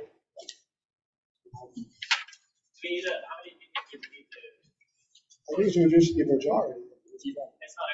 It's not a stupid majority. You would need all of us to approve. Yeah, but you need. Yeah, seven. You need 7 to approve anything. Yeah, we need 7 of us to vote on the change. If all 7 of us agree on the change, we can do it. But as for the motion to table something, right? All 7 of us. Yes. So if you don't vote for the motion, we would table it. I'd like to just put. Then we have to go ahead and vote on it, and then all 7 of us have to approve it.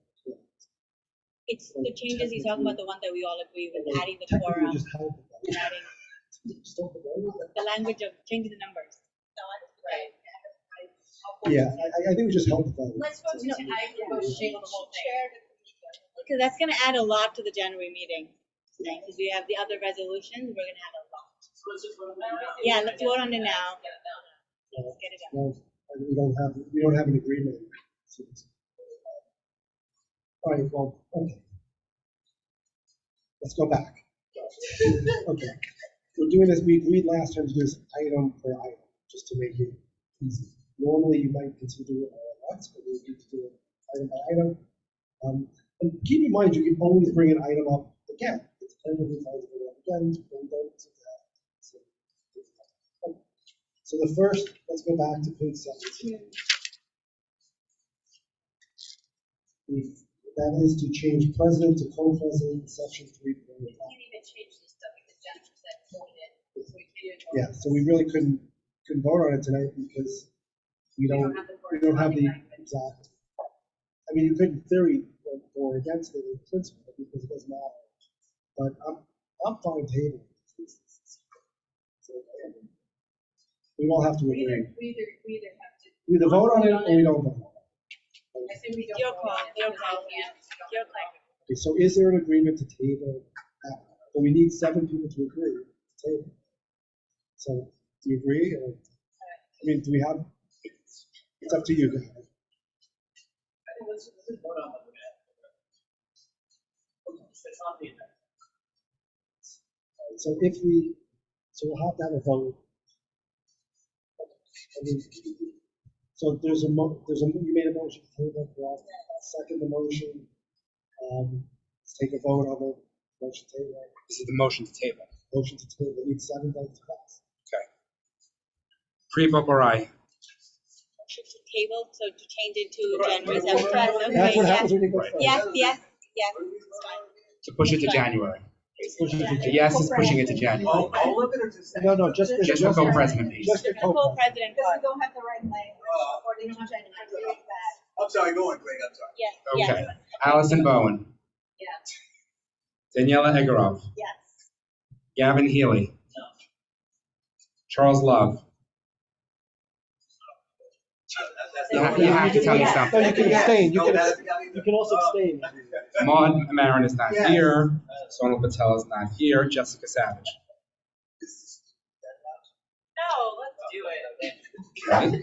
Sarah Schechter Ehrenberg is not here. Sabina Serenise is not here. Len Silverman. Yes.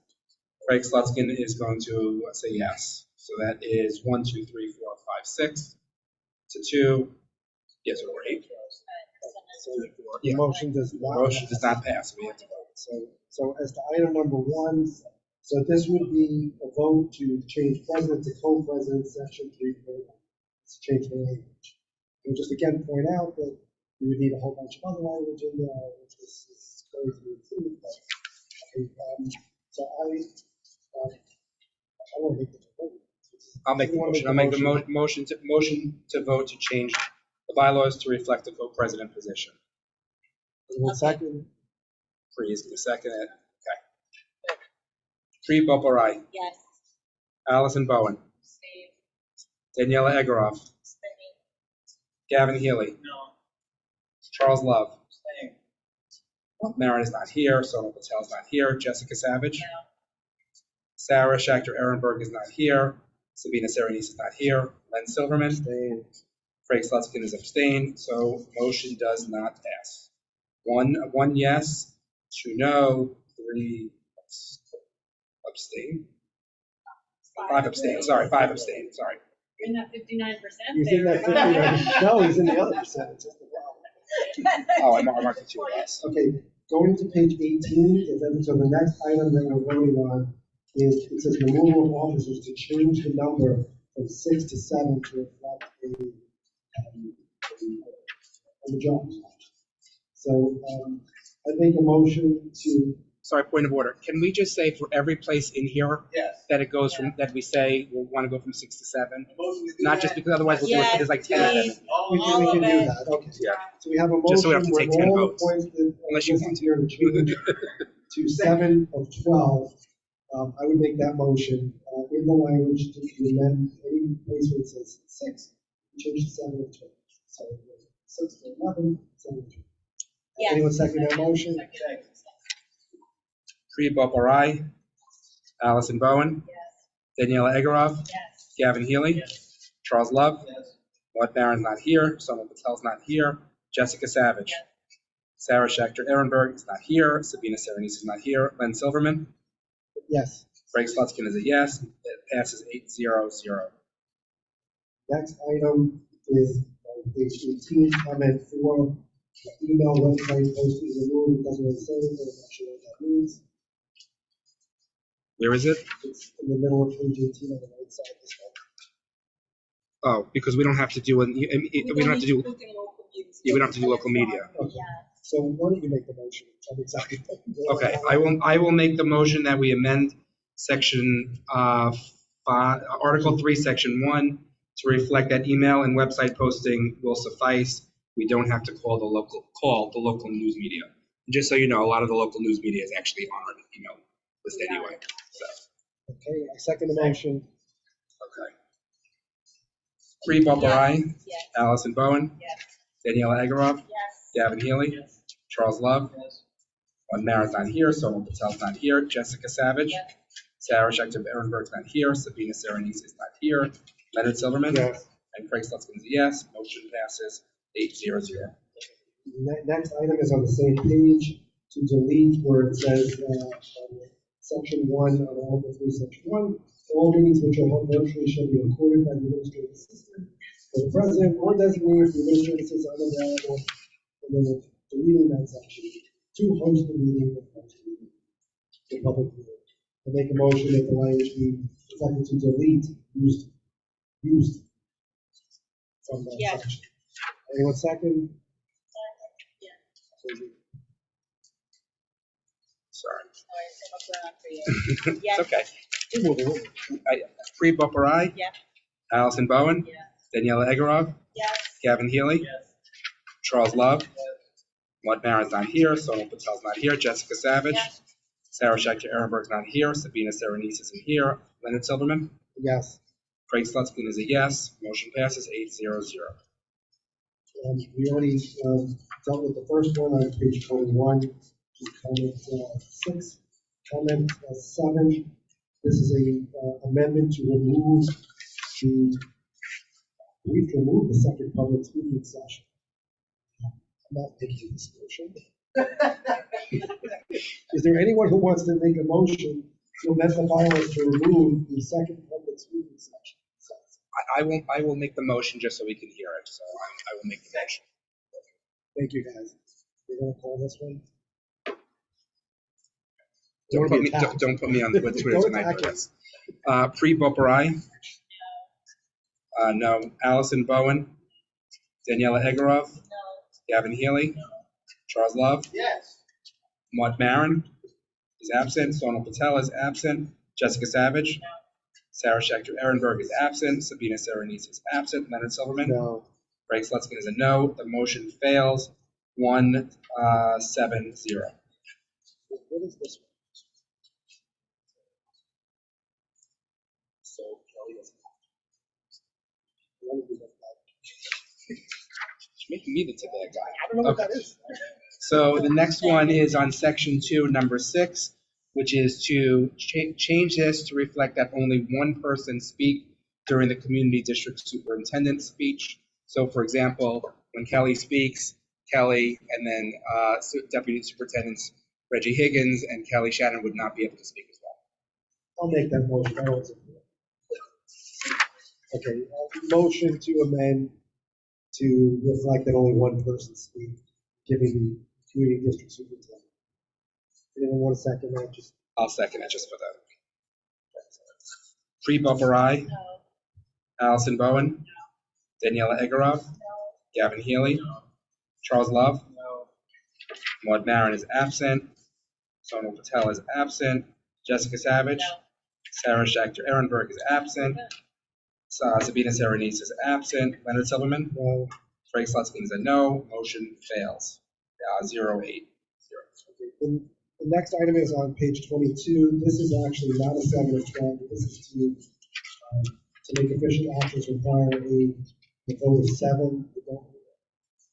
Technically, that would, I guess we're voting for all that. I think that's Right it. in here. Yeah. That's it. Congratulations. Yes. Discussion process of this. Wait, hold on. Sorry, just point of order. We should vote to, I think we need to vote to table the bylaw changes to reflect the D210 draft that someone had proposed. That I think we need to vote to table. I'll make the motion to table that. Sorry. I didn't bring enough pages. Sorry. Okay. So we're voting to table and discuss this at the next meeting. Sonal's proposals on D210. Yes. Pri Boparai? Yes. Allison Bowen? Yes. Daniela Egorov? Yes. Gavin Healy? Yes. Charles Love? Maud Maron is absent. Sonal Patel is absent. Jessica Savage? Yes.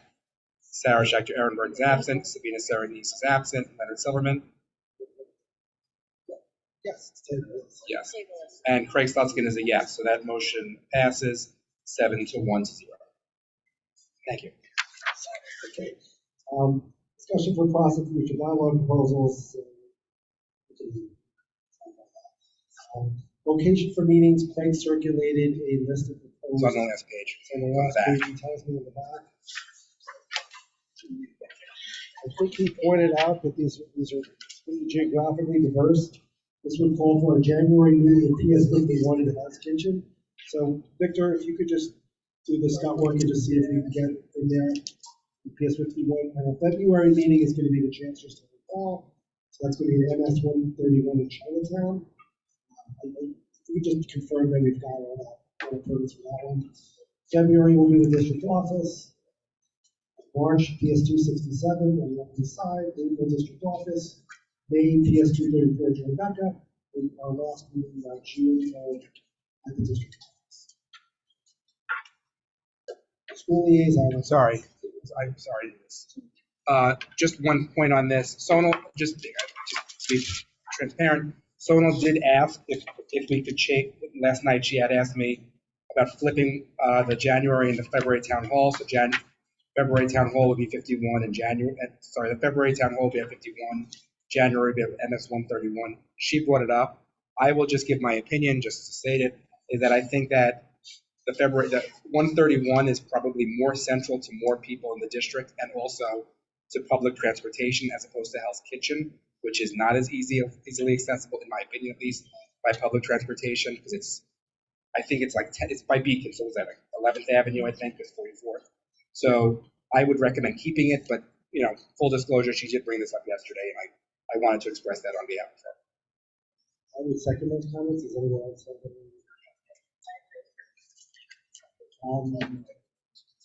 You're in the district, And I will also say, 234 is my school. Yeah. Yeah, I'm not thinking of it. We have next item, the school liaison updates. Anyone have any updates? I do.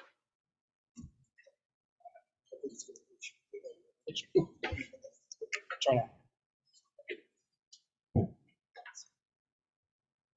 I have met with the principals of all of my units and I visited schools, and there are a couple things that have come up that they follow up on some of the things that Doug was talking about earlier today, and they will follow them separately.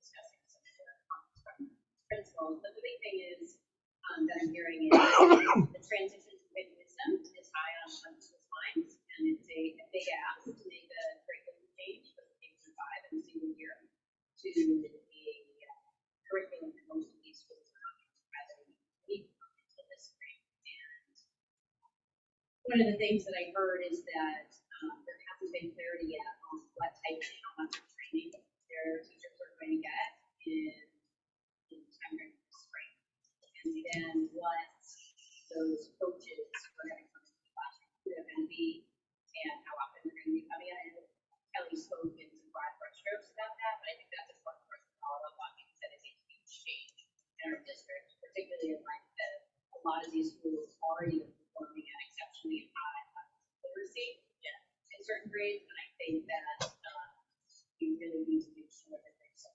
concrete parameters around what that takes like and how it's going to be. Could you speak to 6%? That's it. So I'm going to ask that so in terms of community outreach, in terms of what other schools do you guys have? I have two. So I have not visited all the schools yet, but I do have two updates. I am not the Allison. I apologize, I do need to leave. Okay. Just two quick things. On PS 33, one of the issues that they're seeing is they have lost a security guard, and they have traditionally had two. I believe they had two security guards. They're down to one. It's concerning for a lot of parents, and we're following up on that. 33 has several entrances. It's not a one-entrance school. It's several entrances. One of the entrances in the playground opens up to what I would consider a high traffic and high potential incident area. There's police activity of a decent amount. So we're following up on that, but several parents at 33 have expressed that concern to me. So that's number one. And number yeah. So we're looking into that. And then at PS 11, some good news or some nice news. It was profiled in the newspaper. One of the students, one of the newer students who came from Columbia with the asylum seekers, she took up chess at PS 11 in their chess program, and she is now what I would consider a chess master. She's ranked 1,000 grandmaster. Sorry, she's ranked 1,000 internationally, which is apparently amazing. She's participated in 60 different tournaments, so I think it's just a very nice, uplifting story of what these programs in these schools are doing. So I want to bring that up. Very quickly, just to Also share something positive. I visited 198. They're doing some really gorgeous work with silent CECD2. There's some really just beautiful examples of how community can come together and be supportive and uplift each other. So I just wanted to share that it's a lovely place to see what they're doing. And I believe 198 is on 3rd Avenue and 6th Street. So if we'll just, we can let people, you know, if there's a community. Next, I will, anyone else? Thank you very much. Just trying to raise the bar around here. Thank you. Appreciate it. The next is committee updates. I was going to ask them to create an ad hoc committee for the discussion about questions for what? Transfers forward. Because we're going to have to really plan that out and we're going to have to discuss what kind of questions we're going to ask, how many we're going to ask. Just for members of the public, you should know that I understand this is a 1 hour meeting with the chancellor. So there's going to be a lot of questions that are going to be asked, but I would like to envision each member of the council at least having an opportunity to ask a question. And then we do about that. So, so we can work something out in terms of how we're going to do that, what the order of questions will be, what that is, the topics, you know, we don't necessarily want questions to overlap. So I'm going to call for the creation of the committee. I'm going to appoint myself as co-chair of that committee. Turn also as the co-chair of that committee. Okay. I was going to wave my hand, but it's up to you. It's up to you. Gavin, I really would, I would only have a preference for Craig because are you okay with that? I don't know. All right, are you? It's up to you. Can we have Why don't we just have you as the chair and Gavin and I are on the committee? Is that work? Okay. Is that okay? Okay. So I'll be the chair. You be on the committee. Anyone else want to be on this committee? Because we're going to have to really have some more informal discussions, like probably via Zoom or on the phone sooner rather than later. So, yes. Okay. And we'll reach out to other members of the council. Okay. You'll be the grown up. I don't think it's really that controversial. Again, we're not going to have. Yeah, I know. Much of an opportunity for it. So not really much of a case. Although District 14, I think is very interesting. 15, District 15. Parliamentarian position. Let's just be doing fine. Okay. I'll take it off next month. Yeah, take it off. New business, any new business that we'd like to discuss? Okay, again, I want to thank everyone, thank members of the public. And the council members, I think this might be a record, I'm not sure. I think it's probably a quorum, right? Not a record, but so having a quorum is pretty cool. Let's make a motion to adjourn. Thank you. Happy holidays, everyone. Good night, everyone on the in the Zoom world. Thank you for attending, and thank you for your patience with sound. Happy holidays.